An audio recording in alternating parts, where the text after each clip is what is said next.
ঠাকুর মশাই। কোথায় গেলে? আরে বাচস্পতি মশাই, চূড়ামণি মশাই, আসুন আসুন আসুন আসুন বসুন। দাদা তুমি একটু ওনাদের সাথে থাকো, আমি একটু শরবতের ব্যবস্থা। যাও যাও তাড়াতাড়ি যাও। আপনাদের পথে কোনো সমস্যা হয়নি তো? না এই সামান্য আয়োজন আমরা করতে পেরেছি, আপনারা এসেছেন, আমরা সত্যি খুবই খুশি হয়েছি। বাচস্পতি মশাই এই নিন। দাও দাও, দাও।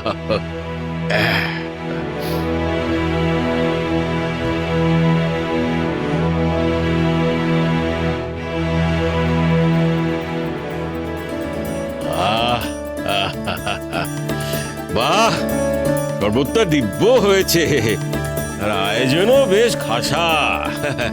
রাম রাম, ওই অন্নপ্রাশনের কাজ কখন শুরু হবে? এই তো ঠাকুর মশাই সব গোছগাছ করছেন, এক্ষুনি শুরু হবে। রাম, তোর বাড়িতে শুভ অনুষ্ঠান, কিন্তু তোর দাদা তারাপীঠের মহাসাধক বামদেব কই? তাকে তো দেখতে পাচ্ছি না। হ্যাঁ তাই তো, বামদেব কোথায়? সে জানে তো? ওরাম, তাকে খবর দিয়েছো তো? হ্যাঁ, আপনারা বামদেবকে নিয়ে ব্যস্ত হবেন না। রাম তো সপরিবারে গিয়েছিল, বামদেবকে খবর দিয়ে এসছে। তাছাড়া উনি সন্ন্যাসী মানুষ, সব সময় ভাবের ঘরে থাকেন। ওনার যে কখন কি ভাব হয় সেটা কেউ বলতে পারেন না। এই অন্নপ্রাশনে উনি আসবেন কি আসবেন না সেটা পুরোপুরি ওনার ইচ্ছে। দাদা আসবে, নিশ্চয়ই আসবে।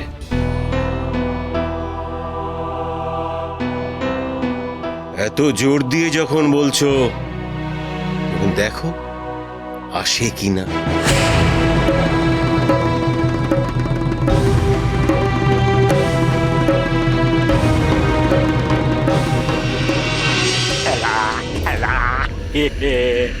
তারাপীঠ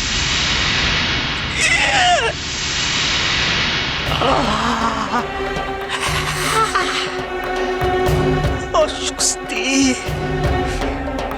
শরীরে কেমন অস্বস্তি হচ্ছে। কেন কেন? এমন তো হওয়ার কথা নয়।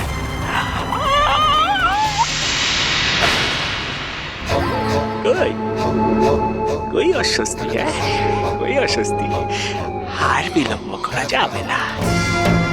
তারাপীঠ, আমি আসছি, আর তারপর হবে খেলা খেলা খেলা খেলা খেলা খেলা।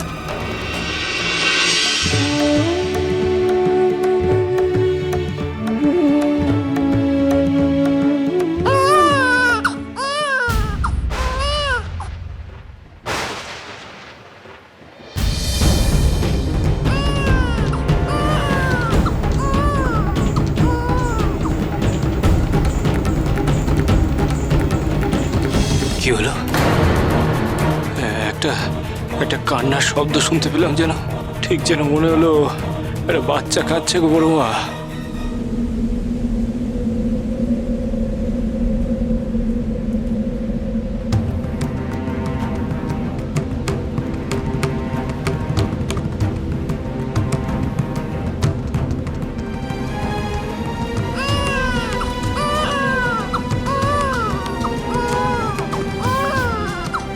আবার আবার আবার ওই তো, আমি স্পষ্ট শুনলাম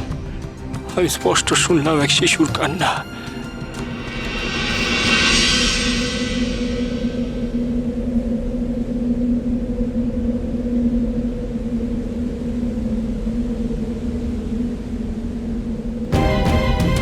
কই, আর তো কান্নার শব্দ শুনতে পাচ্ছি না। বড় মা, আমি কেন শুনলাম গো বড় মা? কেন শুনলাম কেমন? আমি যেন স্পষ্ট শুনলাম যে এক শিশু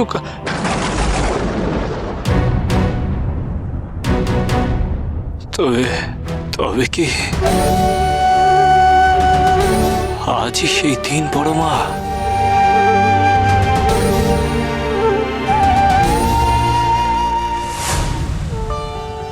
এতৎ সচন্দন ওং গং গণেশায় নমো ওঙ্কার বংস্থুলতনং গজন্য বদলং লম্বদলং প্রসন্নমদগন্ধলুব্ধ মধুববেলল গণ্ডস্থলম দন্তাঘাত বিধরিতরে রুধিরে সিন্দুর শোভকরম বন্দে শৈলসুতাসুতং ওং গঙ্গন আজ খোকাকে কি সুন্দর দেখাচ্ছে দেখো দিদি, কি সুন্দর চাঁদপানা মুখ। সবই মা তারার আশীর্বাদ, তাই তো তিনটে মেয়ের পর এমন হীরের টুকরো ছেলে হলো রামের ঘরে। তোমরা সকলে ওকে আশীর্বাদ করো গো দিদি। হ্যাঁ লো হ্যাঁ, দেখবি এই খোকাই তোর কোল আলো করে থাকবে।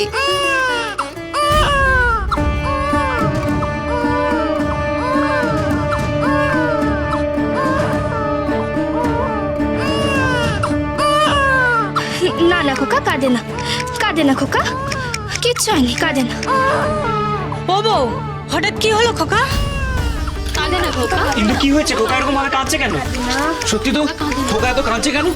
ও কিছু নয় গো, এত লোকের মাঝে খোকার একটু গরম ধরে গেছে। এই তোমরা একটু পাখা আনো না গো, একটু বাতাস করো না গো। আমি আছি কাকি। খোকা কাঁদে না খোকা।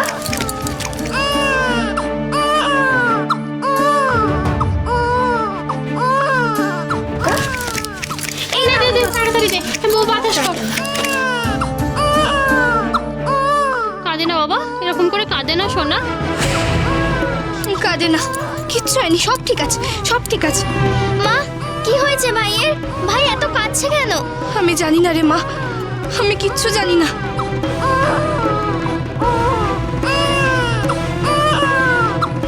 মা জাননী, তোমরা খোকাকে এখন ঘরের ভেতরে নিয়ে যাও, ও একটু সুস্থ হোক, তারপরে না হয় ওকে এখানে নিয়ে এসো। হ্যাঁ হ্যাঁ পুরোহিত মশাই একদম ঠিক বলেছেন। যাও যাও, তোমরা খোকাকে নিয়ে একটু ভেতরে যাও, যাও।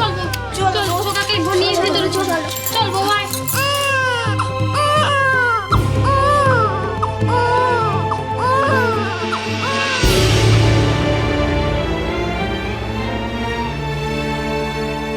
রাম, এত চিন্তা করো না ভাই, তুমি দেখো একটু পরে সব ঠিক হয়ে যাবে। তাই যেন হয়, তাই যেন। বৌমা, যতদিন পারো বুকের মধ্যে আগলে রেখো গো বৌমা, খুব স্নেহ করো, অনেক ভালোবাসা দিও গো। কেন আমার বারবার দাদার কথাগুলো মনে পড়ছে? দাদাই বা কেন বলেছিল ওই কথাগুলো? হে মা তারা, আমার খোকাকে তুমি সুস্থ রেখো মা, সুস্থ রেখো। আগে আয়োজন তো সব হয়েই গিয়েছে, আপনারা এবার দয়া করে খেতে বসেছেন। সে না হয় হবে কোন রাম, সময় তো পেরিয়ে যাচ্ছে না, কিন্তু তোমার দাদা তো এখনো এলো না, এটা কি সে ঠিক করলো? বটেই তো। আরে কোন কাজে ব্যস্ত সে তারাপীঠে কে জানে, যে একবার ওখানে আসতে পারলো না। আহা, ওইভাবে বলছেন কেন? দাদার কি ওখানে একটা কাজ? তিনি হলেন গিয়ে তারাপীঠের ভৈরব, সবকিছু তো ওনার উপরেই নির্ভর করে। তুমি রাখো তো বাবু এসব কথা। হয়তো মায়ের পুজোয় দেরি হয়েছে আজ, তবে আমার মন বলছে দাদা আজকে এখানে আসবেই। তোমার দেখছি তোমার দাদার উপর অগাধ বিশ্বাস। শুনছো?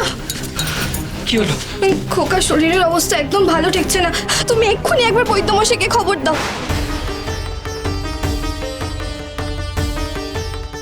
কি হয়েছে? কি হয়েছে খোকার? ঘরে গিয়ে একবার বমি করলো, আর এখন কেমন একটা ঝিমিয়ে পড়েছে। দোহাই তোমার, তুমি এক্ষুনি ডেকে নিয়ে আসো ওনাকে, দোহাই তোমার। জামাই দাদা, জামাই দাদা, তুমি এক্ষুনি একবার বদ্রিমশাইয়ের কাছে যাও, তাকে পারলে সঙ্গে করে নিয়ে এসো। তাকে বলো খোকার অবস্থা খুব খারাপ, তুমি তাড়াতাড়ি যাও। তুমি চিন্তা করো না, আমি যাচ্ছি, আমি এক্ষুনি যাচ্ছি। এ কি হয়ে গেল হঠাৎ? দাদা কাছে থাকলে এক্ষুনি সবকিছু ঠিক হয়ে যেত। দাদা এখনো আসছে না কেন? কি হলো দাদার? মহাপীঠ